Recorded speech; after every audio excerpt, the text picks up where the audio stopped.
Okay, so this podcast episode, I want to talk about why you should stop trying to lose weight or even body fat and gain muscle instead. Now, it's a bit of a clickbaity title because I don't really believe that everyone should do this. This doesn't apply to everyone. And there are a lot of people who need to lose weight as well as build muscle. So it's not like one or the other. Like a lot of these things online they always set up false dichotomies. It's always like, don't do this instead. At the end of the day, the vast majority of people and the vast majority of my clients as well, they do both at the same time. And I'll talk about that a bit at the end, how you can lose body fat and gain muscle at the same time. And honestly, for like 70-80% of people, that's exactly what you want to do. You want to be trying to do both things simultaneously. It really doesn't have to be either or. But there are some people who will find it very, very, very difficult to lose weight until they've gained muscle, or that don't even really need to lose much body fat, but really desperately need to gain muscle. And I'm going to talk more about that in this podcast episode.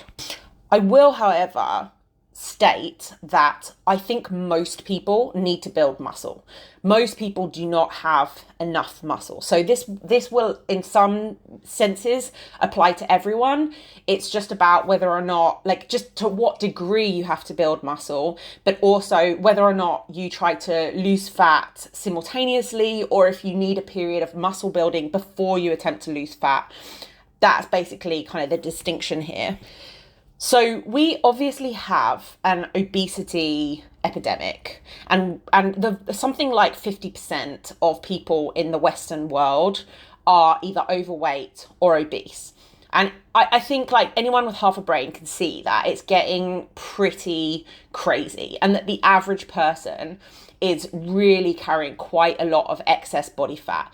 So again, that is totally a reality, and most people do need to lose quite a lot of body fat as well. But there is a problem that I think most people are not actually aware of, and that is that most people, I reckon probably something like 90% of people, are actually under-muscled. Whether or not they're carrying excess fat as well, they're actually under-muscled and they don't have enough muscle mass. And I know that it's kind of trendy to talk about strength training, to talk about lifting weights, and to talk about gaining muscle. And I think that actually not many people have really truly been red pilled when it comes to understanding the importance of building muscle. They're kind of like, they've heard about it, but they don't really take it seriously, or like really take that project seriously. They're still sort of faffing around with a lot of like, you know, with cardio workouts, and with like, you know, going to HIIT classes and doing things like that, or joining up to something like, you know, one of those like beach body type things, or Peloton, and they're not really getting them. They sort of get the message that they need to build muscle, but they're not really taking that seriously, and they're not really considering what they need to do in order to build muscle. And a lot of people are kind of wasting their time with these sorts of like halfway house workouts, like HIIT workouts or spinning classes or Peloton or whatever, that obviously they're doing something, and obviously doing that is better than doing nothing, but it's not really getting them the results that they want.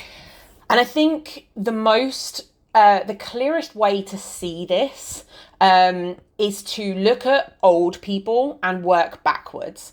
Because I go to a gym where I go at like 10, 11 o'clock in the morning. At the moment, I'm pregnant, so I swim quite a lot. And there are a lot of old people at that time, right? So people in their like 70s and 80s. And I think the main thing that I notice on old people is that they all have these kind of skinny arms and legs, but quite a lot of fat around their torso. And the skinny arms and legs are also, if you look at them, they're really lacking muscle. Often even from the thighs, they're really, really, really thin, and they just don't have any shape. Their bum's completely flat, and there's no actual like muscle on the bone.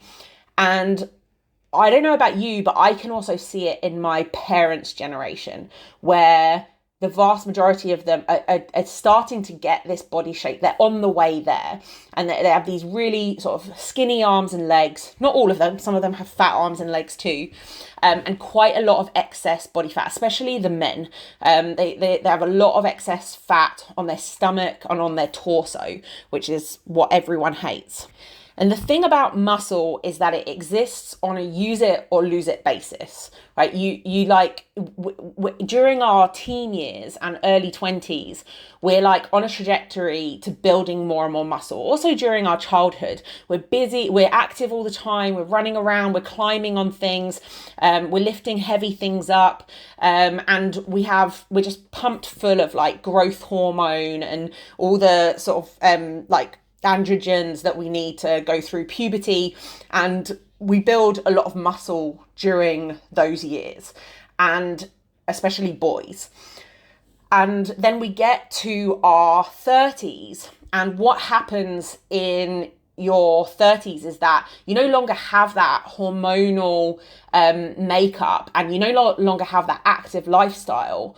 And if you don't do something to actively hold on to your muscle, you will lose 5% of your muscle mass every decade. It will just be going down and down and down and down. You'll just be losing it decade after decade after decade, unless you're doing something that actively maintains your muscle mass. So you kind of get to say 25, 30, and you've got a certain amount of muscle from just being active. Most people aren't particularly muscular, but they have enough muscle. And then it just starts to decline from there and is never replaced or built back up. And nobody's really, most people are not really trying to maintain muscle mass. And I think there are a few things that contribute to why we lose this muscle mass year after year. And one of them is obviously our sedentary lives. Like, we're obviously all sitting at computers all day and not really very active. That's obviously one thing. Another big factor is pregnancy and postpartum. I've worked with pregnant and postpartum women for a decade now, and I've been through, or I'm going through my third pregnancy now. And as somebody who has always prioritized strength, well, not always, but the past 15 years, I've prioritized strength training and muscle building. I can attest to the fact that even though I know what to do, and even though I came into pregnancy with quite a lot of muscle mass, I am losing it during these 9 months. And if you're somebody who came into pregnancy without much muscle mass, and then you go through pregnancy, then you go through the postpartum period, you're going to lose a hell of a lot more. And then most women are not doing anything to combat that. They're not doing anything to prevent muscle loss during pregnancy, and they're not doing anything to build muscle after pregnancy. So this is kind of, pregnancy and postpartum is like accelerating their muscle loss. Then another big factor is this kind of cultural obsession that we have, or maybe not obsession, but focus that we have on cardiovascular exercise for health and longevity. And again, I think you can see this best if you go back a generation or two. So if you go back to like our grandparents, I don't know, I'm 36, so my grandparents are like in their 90s now. But if you go back to their generation, exercise was just like not a thing that people did, right? So like less than 100 years ago, people didn't do any exercise, mostly because they had quite active lives. But exercise as a thing that you do to stay healthy just wasn't a thing. And then there was a growing understanding that you do actually need to stay active, and you need to do things, but it was very much focused on sort of walking and just like doing gentle arm circles and things like that. You go to our parents' generation, I look at my dad who's in his 60s, and they only think of cardiovascular exercise, like going for a bike ride, going for a swim, going for a long walk, things like that. They don't ever consider resistance training. And our generation is a little bit better because we have some resistance training woven into cardiovascular exercise. So, a lot of people love HIIT, and there is some resistance in that helps mitigate some fat, some muscle loss. But it's still ultimately cardiovascular exercise.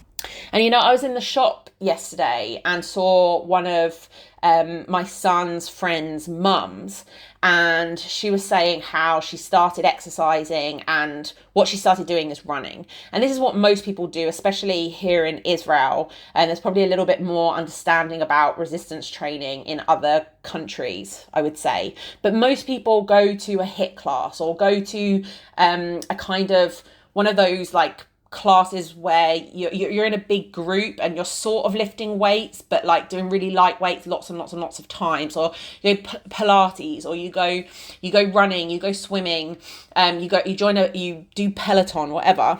Like, this is most people's default. And I think the messaging has been for a really long time that cardiovascular exercise is really important for our long-term health. And so that's always been the focus. And then also, anything to do with like lifting weights is seen as this quite like meatheady kind of endeavor that, like, the kind of bros at the gym do it. People are sort of like, and some of the guys and girls, I mean, I'm working out in a gym at the moment, and some of the guys and girls that are really into going to the gym, I like, let's face it, like, they're a bit of a joke. They're a bit like, they're hard to take seriously. They sort of seem to care a lot about their appearance and not much about how they're actually functioning. They're a bit too into the gym, and they go, like, that's their life, and they go every day. And sometimes they can be a bit like intimidating or like not very approachable or friendly. I think this is starting to change. I think there are more kind of normal people that are understanding that, being able to squat like, half, 3/4 of your body weight, or being able to do a few pull-ups is actually a really sensible way of working out, and kind of just having a more chilled approach to it. But it still kind of has, there's this cultural combination, is what I'm trying to say, of this hyper focus on cardio for health, and then also this kind of stigma around being like a gym rat, that a lot of people don't really vibe with it very well. And I get it, because I go to a gym, like I said, and I don't get on with the people there. I don't talk to anyone there. It's not a cool, like, group of people to hang out with. It's not a social thing. It's kind of a bit weird. So I do understand why people are kind of a bit put off by that whole world. Then there's also the chronic underloading of your muscles and of your body that is really prevalent in women's fitness. So like the whole, like, yoga, Pilates, like, not to shit on yoga, because I think it's a great practice for mental health, and I think that it can offer some really good, mobility and flexibility. It does have some really good things to offer, but in general, it doesn't load the muscles enough in order to be able to build or maintain them. And Pilates is like even worse. And it's very popular. Women love to do these kind of very low intensity Pilates workouts where they're not doing really high reps with no weight whatsoever, and they're not loading their muscles enough, and they're kind of just focusing on feeling the burn, or feeling like it's hard because they've done 1,000 reps, and it's not really doing what they think it's doing. Now, what I see in my coaching is a lot of people who really need to focus on gaining muscle. Like I said at the beginning, the vast majority do need to gain muscle, but they're not like, they're not in a really bad way in terms of body composition. They're a bit under muscled, and they're carrying 10, 20, sometimes 30 kilos too much body fat, right? But then there are some people who come into my coaching and they are what would be not very flatteringly or PC termed as skinny fat, right? They are way too, they maybe don't have a lot of excess fat, but they really don't have very much muscle at all.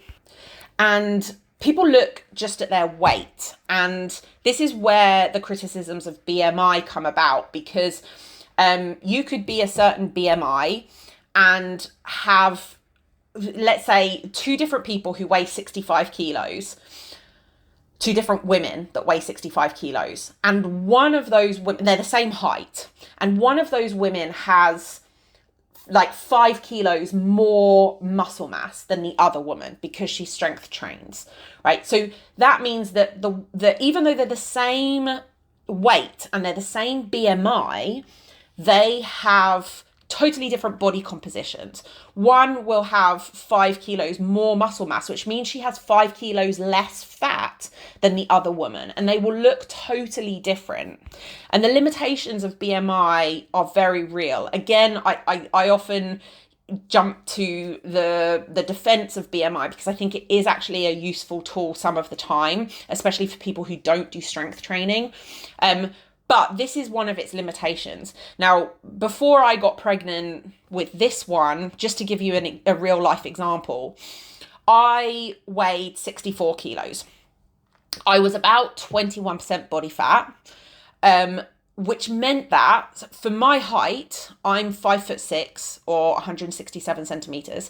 For my height, my BMI and my weight was quite high. So I was at the top end of normal when it comes to, there's a range, right? Like 18 to 25 or something like that. That's the normal BMI.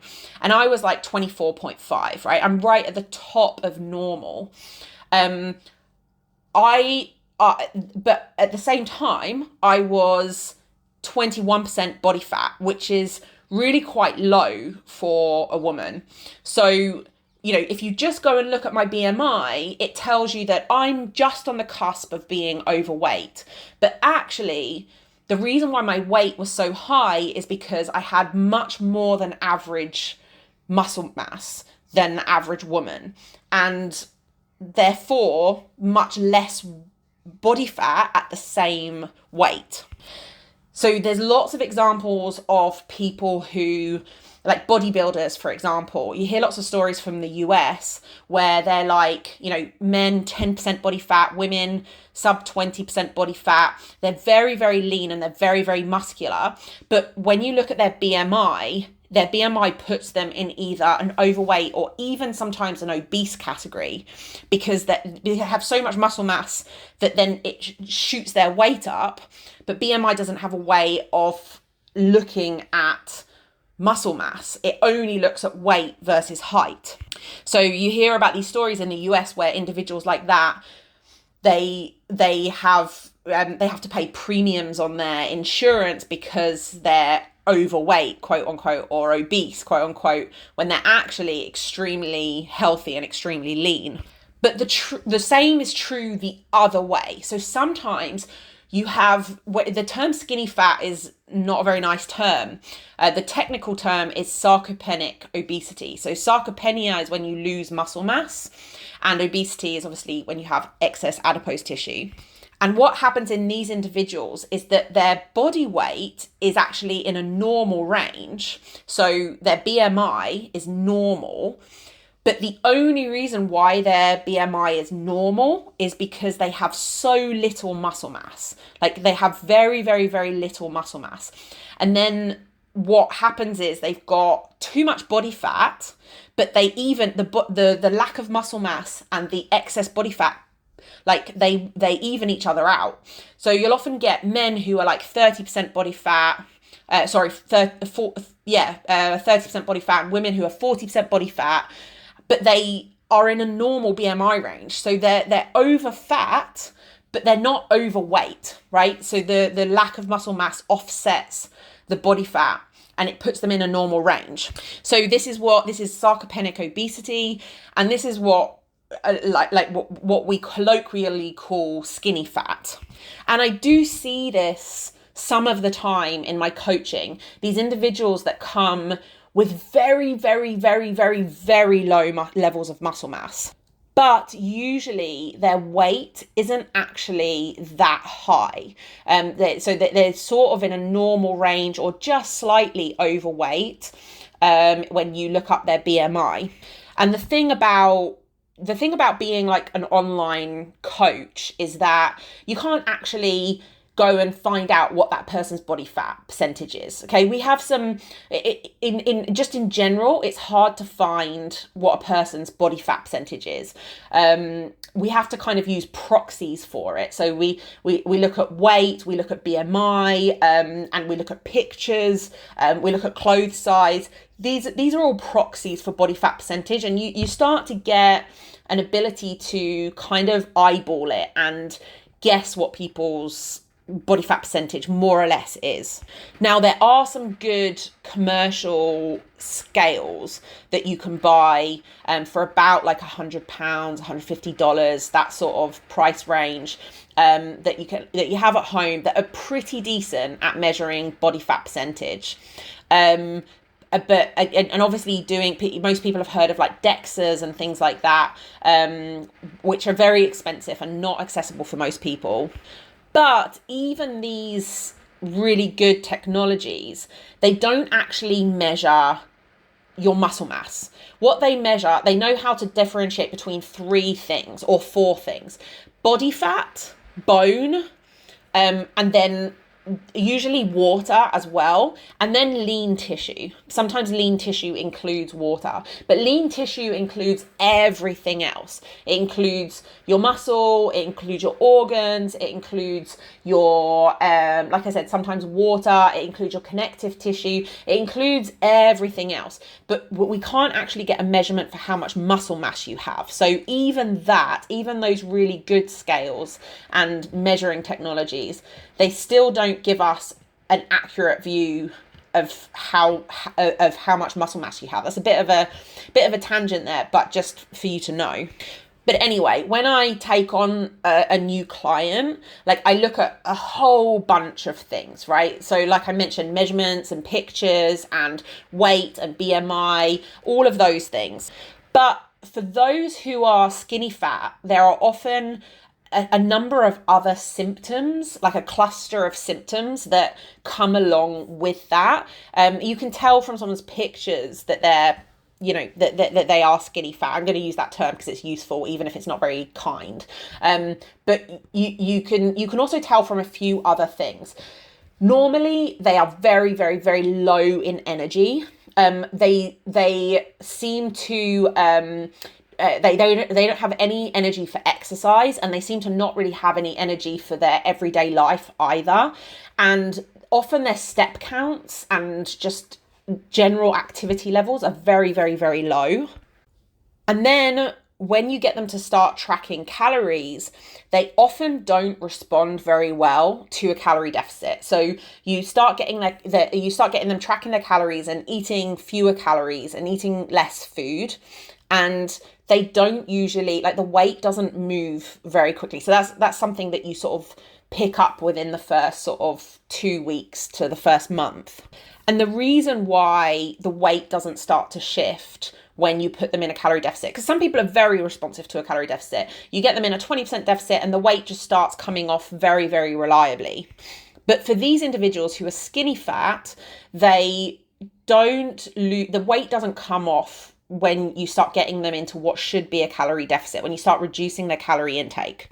And the reason why is because a number of factors. One, their BMR is very, very low because they have, like, muscle is a metabolic tissue. So it requires a lot of energy just to maintain it.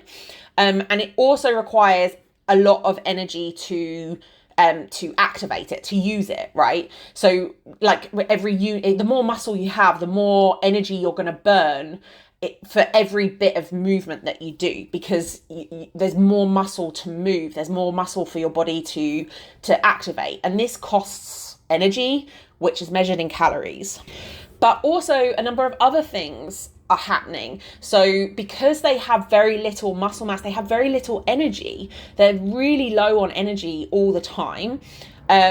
Partly because they're so weak, and so everything is very, very heavy to them, and everything requires a lot of energy to get them going. So you often see them, like, going into, if they do the workouts, they often say, like, oh, I did one set and I'm completely exhausted, and like they just don't have any energy to get things going. So because of that fatigue all the time, they don't move very much, and they're obviously not exercising either, so they're just not burning many calories. Many of them, I've had women who sort of come into my coaching and they're like 70 kilos, so they're not small, but their maintenance calories seem to be like 1,600, 1,700 or below. So their maintenance calories are just incredibly low. If you think about for the average woman, if you're a decent height and you're quite active and you have, decent amount of muscle mass, your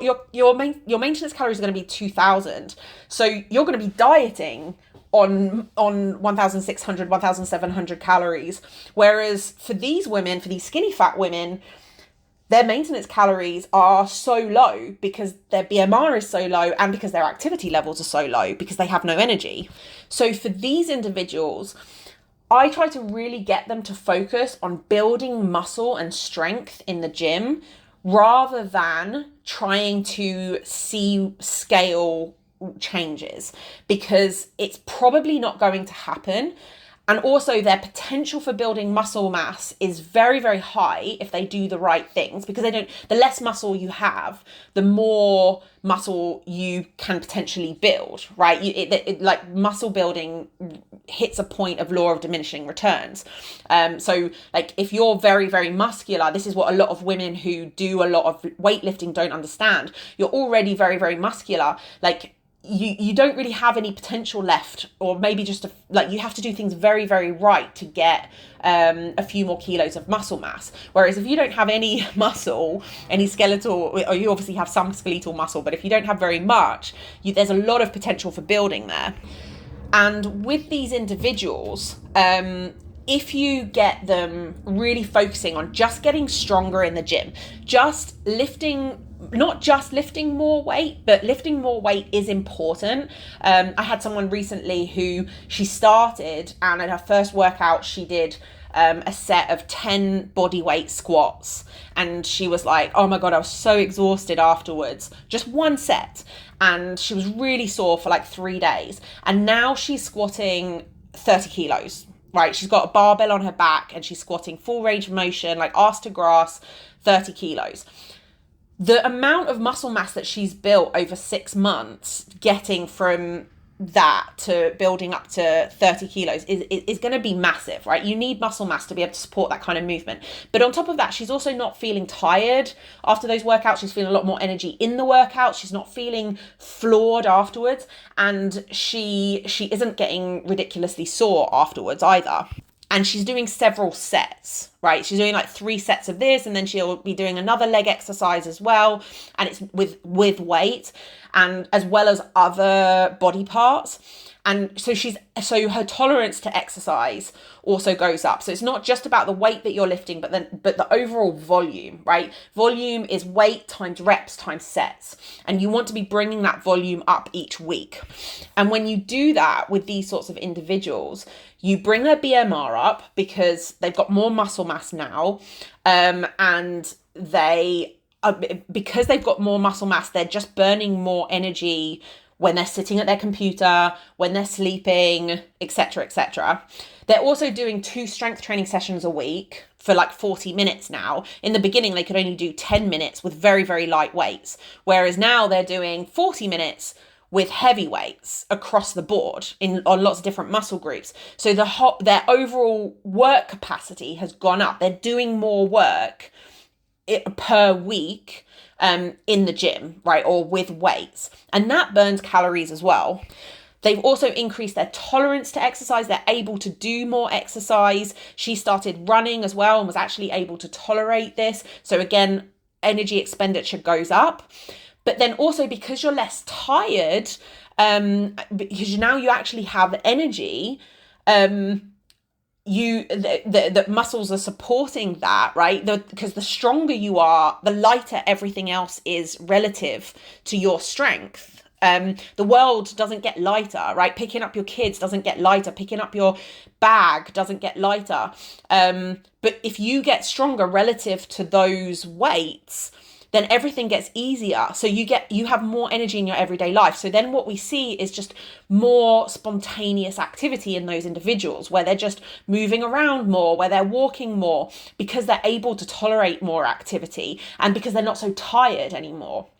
So that's really the process that these individuals really have to focus on. And the weight might not move. So this particular woman that I'm thinking of, although I've trained a lot like it, just not all of them managed to really dedicate themselves to strength training in the same way. She was a real success story. Her weight pretty much stayed the same, but you can see from pictures, from clothes, that her body composition has changed, right? If she's stayed the same weight and gained 5 kilos of muscle, that means she's lost 5 kilos of fat, and she's going to look totally different. Okay. So it's really, really, for those individuals that it might be really important to really focus on building strength, but to also have really, really conservative expectations when it comes to the weight. It doesn't mean that they can't lose body fat at the same time that they're losing that they're gaining muscle. It just means that they might not be able to lose weight, or that they might not see the weight going down because it's offset by the muscle mass that they're gaining. And I just want to add something that I forgot to say earlier, and that is that one of the reasons why, or I said why we're seeing so much loss of muscle mass in the general population, and I gave a number of factors like sedentary lifestyle, pregnancy, postpartum, focus on cardio. One thing I forgot to mention is that we also tend to really focus on low-calorie fat loss diets, but we also focus on carbohydrates and fat. And it's not very sexy or fashionable to focus on protein, but people actually need high protein diets. And especially with women, you see a lot of women who, they don't eat red meat, or maybe they're vegetarian or vegan for ethical reasons. It's also very trendy to be either vegetarian or vegan. But these diets are so bad for when it comes to body composition and maintaining muscle mass as we age. So I think that's an important point as well, is that it's not very trendy, but to switch your focus to having a high protein diet when you're eating protein 3 or 4 times a day, a really good portion, like at least 20 grams of protein, at least 3 or 4 times a day. It should be probably more than that. This is also really, really essential for building and maintaining muscle mass. It's also really essential for a lot of other health things as well. But a lot of women, I see it a lot in my coaching, where they come in and they're just not eating any protein. They're eating dangerously low levels of protein, and they're living off carbs and fats. And they think this is healthy. That's also the problem, is that they've been taught that, eating animal products or eating red meat in particular, that these are bad for you somehow, but they're actually incredibly healthy. Not only do they have a lot of protein in them, but they have a lot of other micronutrients in them that are essential for health. And they also really increase your calorie expenditure through digestion. They're much, much harder. A steak is much harder for your body to digest than fats or carbohydrates. It's called the thermic effect of food. It costs a lot more calories to digest these foods. So when you eat a high protein diet, and what most people think of like a high protein diet is not, it doesn't have to be crazy high, okay? But you do need to be eating protein at least 3 times a day. When you're eating a high protein diet, you're expending many more calories through digestion than you are when you're eating a low protein diet.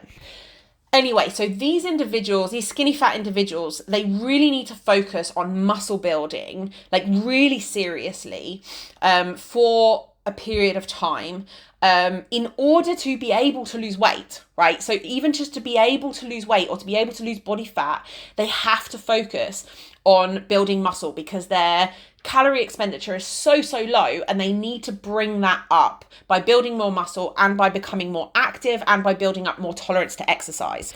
But they also need it to be metabolically active. Like one thing that a lot of people don't understand, everyone's obsessed with like blood glucose levels, right? And how to, stabilize their blood glucose levels and what order they should be eating foods in and like all this other glucose goddess crap.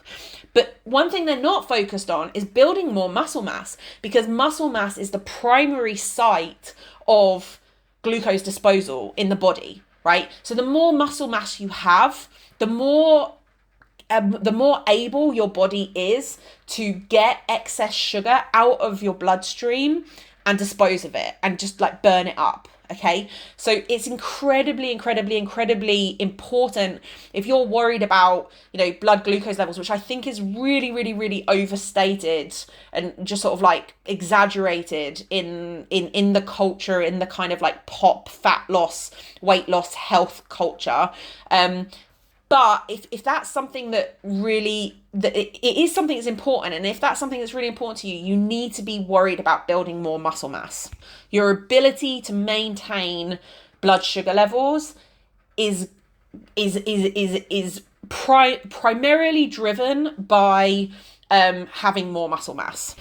And I think what a lot of people don't understand is that when you do dedicate quite a bit of time to and focus on building muscle mass rather than trying to lose fat, what ends up happening is, well, you start doing progressive strength training to start with. You start getting stronger, so you start having more energy in everyday life. Your body starts being able to get glucose out of your bloodstream much more easily, so you have much fewer dips in your energy throughout the day because you're able to maintain stable blood sugar levels. You're hormonally much more healthy because it's been pointed out, that your muscle is actually is part of your endocrine system. It produces hormones. But another side effect of building more muscle tissue is that you start to have a reduction in craving. So I see so many people come into my coaching who have like a really bad sweet tooth, or who are, they end up binging once a day. Their hunger levels are all over the place. Building muscle mass helps to stabilize all of that stuff. It helps you to have more predictable hunger levels. It helps you to have more stable hormone levels. Everyone's obsessed with hormonal health, and I don't like to go into it because there's so much affecting it. It's just such a complicated system. They're struggling with cravings. They're struggling with binges at night. Things start to really settle down when you have more muscle mass, and when you're when you're becoming more active because you can tolerate more exercise. A lot of those, there's definitely some interventions you need to make through your diet as well, and I've talked about those in other podcasts. But building muscle really help, and focusing on getting protein in your diet as well, protein and fiber. You start to settle all of those, or those things start to settle down. The cravings, the hunger all over the place, all of that stuff really starts to settle down. Another reason why you need muscle, so you need it to be metabolically healthy, to be able to lose weight in the first place, but also to prevent injuries. Again, I see primarily mums in my coaching, and so many women are really weak. Like just really weak, and they get injured all the time. They pull their back, they hurt their neck just from picking their kids up. They suddenly hurt themselves. If they get knee pain, they get ankle pain. Building muscle fixes 99% of those issues. It doesn't mean that you'll never get back pain ever again. I have like probably about once a year my lower back spasms up for like no reason whatsoever. it goes away after a few days, but it doesn't mean that it will never happen. It just means it will happen a lot less often and a lot less severely. The number of times people come into my coaching and they start getting going with the training, and then they get injured from doing something stupid, from whatever, and then they can't train for a week or two because they have an injury. And it really puts them out and it holds them back. This gets worse as we age. So, I'm seeing it a lot in my dad's generation, where they have some health complication and then they can't exercise or really move at all for like 3 months. Maybe they have an operation or something like that. And then they lose so much muscle mass. They're often hover around the same weight, but they lose a ton of muscle mass during that period and gain. And if they're the same weight, that means they've gained a ton of fat.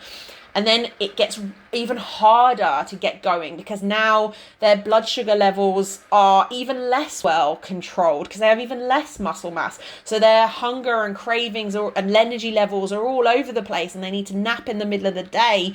Obviously that's an age thing as well, but like it also happens from like lack of muscle mass and from your energy levels spiking and dropping. And now they're even more out of breath when they try to walk up the stairs or when they try to go for a walk. And so they do less because their tolerance to exercise is less. And now they're doing 6,000 steps a day instead of 8,000 steps a day. So their daily movement is a lot less.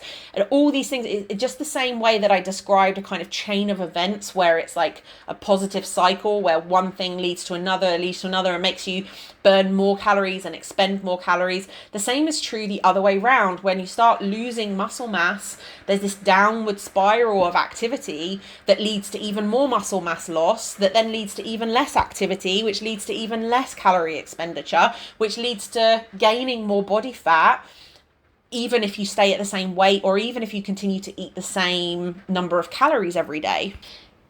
It's also, another reason to build muscle mass is to look the way that you want to look once you've lost the body fat as well. Because a lot of people, if you come into a diet of just cutting your calories and you're not doing anything to gain muscle mass, you might lose 5 or 10 kilos, but you'll probably still look a bit soft, right? You won't have that muscle definition and that shape that you're looking for, because that comes from having muscle. That comes from having the muscle creates the shape in your bum, in your shoulders, in your back, in your arms, in your legs. The muscle is what creates the shape. So if you don't have very much muscle mass, you just won't look the way that you want to look in a bikini, naked, whatever, if you don't build some muscle mass as well. It's also really important to point out that a lot of people are doing really extreme yo-yo diets, right? They're going on a crash diet. They're doing like the Cambridge diet, shakes and soups and meal replacement. They're going super low calories, like 1,200 or less. They're sometimes losing a lot of weight in a short space of time. But the thing is that if you lose weight I'm not against losing weight quickly. It can be very motivating.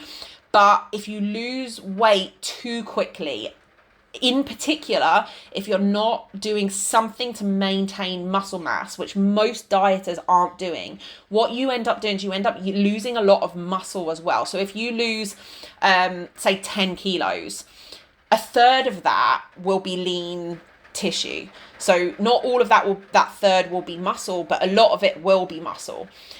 Then if you're somebody who yo-yos and gains the weight back, you'll gain back fat, you'll gain back 10 kilos of fat, but you won't gain back those 3 kilos of lean tissue that you lost, right? That will stay lost. So now you're the same weight that you were before, but you're actually fatter than you were before.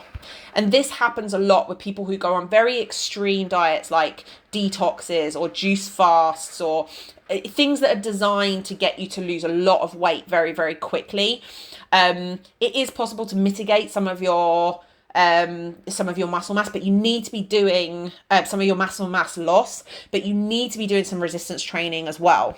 As you age, this is also incredibly important. Again, I see people in their 40s, 50s, 60s, and they do not take resistance or strength training seriously. And what's happening is, like I said at the beginning, they're losing 5% of their muscle mass every decade, which means that if they stay the same weight, right? So if you weigh 70 kilos when you're 60 and you still weigh 70 kilos when you're 70, what's happened is you will have lost 5% of your muscle mass over that decade. And if you still weigh the same, then whatever you've lost in muscle mass, let's say 2 kilos muscle mass, you've gained in fat in order to stay the same weight. So now you're the same weight, but you're a different body fat percentage. You're a higher body fat percentage. You've got less muscle, so you're burning fewer calories, but you're still eating the same. You're still eating the same calories more or less as you were a decade ago. But your calorie expenditure is now lower. So now you're going to gain fat at a faster rate. And this is going to continue happening, right? This isn't a problem that is going to go away. So this is really, really, really important as you age. So important as you age. And a lot of people are not taking it seriously enough. And for those of us in our 30s, as you age is now, right? It's starting now. And we want to try, the best way to be fit and active in your 80s is to be keeping on top of these things now. You can't not lift weights for like the next 4 or 5 decades and then do something about it, right? You need to actually do something about it all the way along. You need to be, probably most people need to focus for a period of time on building muscle mass, really trying to get stronger in the gym, trying to lift weights. And you can do that with 2 sessions a week, right? You don't need to dedicate your life to going to the gym. You don't need to become a gym rat. And I'm going to link below my my free like email course for strength training that you can sign up to, and that will give you a really, really solid base in how to get started in the gym and how to get started with strength training, how to get started building muscle. But this is an ongoing project, right? So many people are approaching their health and fitness as like, oh, I want to sort of get X results in 6 weeks or even in 6 months, but it doesn't work like that. Your body is a reflection of your habits over the last decade. So, you know, you need to be, in order to look the way you want in a decade's time, you need to be doing 2 strength workouts a week between now and then over the next decade. You need to be eating the right number of calories for you over the next decade. It's not something that you can come along and just go, okay, I want to lose 10 kilos and I'm going to do it in 3 months. This is all about what you're doing consistently. You also can't come along and go, right, I want to get strong and build muscle, and then you go to the gym for 6 weeks and then you stop going again. This isn't going to fix the problem. You need to have habits that you can actually stick to and that you're actually repeating, and that are going to affect your body in the long term, and stop having such a short term look at how you can affect your body composition. And I think that's one of the main problems when it comes to weight loss, is that people have that really, really, really short-term view of it. Anyway, like I said at the beginning, the vast majority of people don't need to just focus on building strength and building muscle. They can lose fat. Like most people need to lose some body fat, right? Like the vast majority of us are overweight and over fat, and do actually need to get rid of 5 or 10 kilos. Some of us a hell of a lot more. And you can undertake these 2 projects at the exact same time. They're completely compatible. And most people, if you've got like a decent body fat percentage, you've got a decent amount of muscle mass, you've got a decent fitness level, you've got a decent activity level, a decent tolerance to activity and to exercise, you can completely undertake these 2 projects at the same time, and they actually work really, really, really well together. And the way that you do that is that you adopt a strength training program with progressive overload at least twice a week, in order to build more muscle mass and in order to build more lean tissue, including connective tissue. And at the same time, you get yourself in a calorie deficit. So you address diet and you make sure you're in a small calorie deficit. Say, if you figure out what your maintenance calories are and figure out a 20% deficit from there, that's usually a good amount for most people. And what you will be able to do, and you also want to prioritize protein in your diet. Most women need about 100 grams a day, but I have an entire podcast episode on exactly how much you need. And over a number of months, you can absolutely see muscle gain at the same time that you see fat loss. And, you know, for most people, that will equate to weight loss as well, between about 0.5% and 1% of your body weight every single week.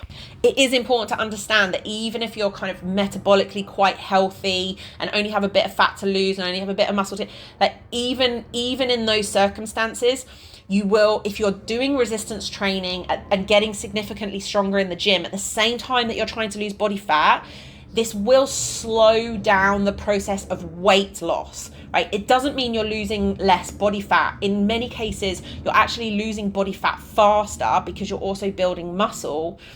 But sometimes the weight doesn't go as fast as you would want it to do. And this is one of the big problems that I see in my coaching, is that because people are building muscle at the same time, they're visibly getting smaller. They're clearly losing body fat, but the weight isn't coming down as fast as it would if they weren't doing resistance training. It doesn't mean they're getting less good results. It's less motivating seeing, this is the downside of it, is it's just less motivating seeing the weight come down less quickly because you're building muscle at the same time, but you're actually getting better results because you're losing more body fat. So for the vast majority of people, you want to undertake these two projects at the same time. There's no reason to do a bulk and then do a cut, or to do a cut first and then do a bulk. You do them at the exact same time. That's how you get the best results in terms of fat loss.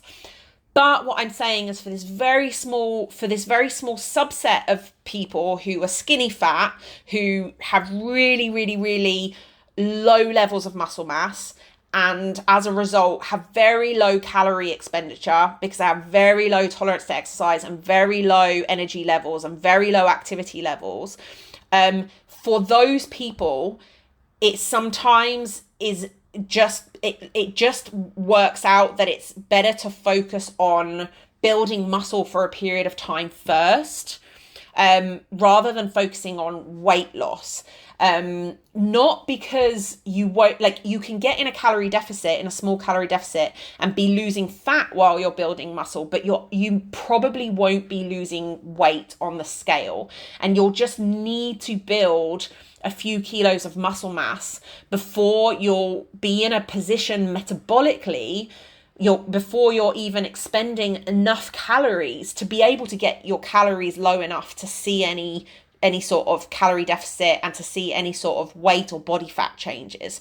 So for some people, you really, really, really need to take that project of building muscle and getting stronger in the gym really seriously for a few months.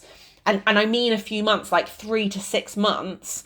And during that time, you will see some body composition changes, but then you get yourself in a position where you're metabolically healthy enough to be able to see some body fat changes, or some more significant body fat changes, or more significant weight changes. So that's kind of the big message that I'm trying to get across in this podcast. 90% of people just do both at the same time, but there is going to be a subset of people who really need to focus on building muscle mass first in order to be in a position where they can lose fat. This isn't a quick fix. I'm not selling a 90-day program to do this, and completely change your body overnight. You're going to need to do the hard work for a number of months, and then you're going to need to do it for the rest of your life in order to get the results that you want. And that's a big message that I try to get across as well. But this is truly the answer to the problems. Like, while somebody else might be selling a really quick fix solution that sounds a lot more appealing, it's not going to get you. You're just going to end up in the exact same place that you were before, probably with even less muscle and even more body fat than you had before. So, if you really want to fix this problem, you have to do it once and do it right, but it's going to take longer than you think it's going to take, and it's going to be slower than you think it's going to be. Again, if you're just starting out, or if you're interested in learning the basics of strength training, you want to sign up for my free email course that I'll put in the description below, that will show you how to do it. There are 2 beginners programs in there. One is for beginners with no equipment whatsoever, and one is for beginners with dumbbells only. But then there are also 2 programs in there for more intermediate trainees. So if you're already doing some resistance training, you're already kind of familiar with some of the movements and the gym a little bit. There are 2 intermediate programs in that email course as well. One is dumbbell only, which is more of a home program, and the other one is a gym program that includes barbells and things like that. So if you are an intermediate gym goer, but not really seeing the results that you want, then you will also really benefit from this free email course. It'll teach you everything that you need to know about effective strength training and muscle building. I hope you found that helpful. As always, let me know if you have any questions in the comments below, and let me know what you thought of this episode.